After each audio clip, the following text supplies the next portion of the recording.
Aký nádherný zlatý dážď som našiel. Ak by si chcel, rád sa za teba pomodlím pri tomto krásnom kriku.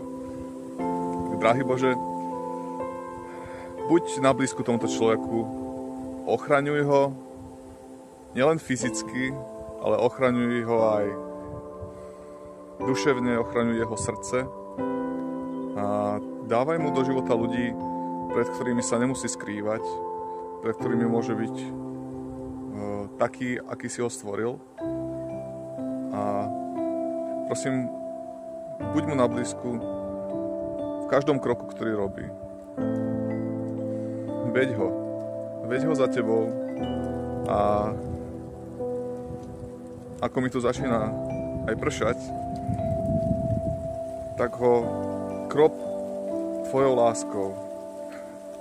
Dávaj mu poznať, aký si dobrý Boh. Amen. Tak žehnám ti všetko dobré. Ahoj.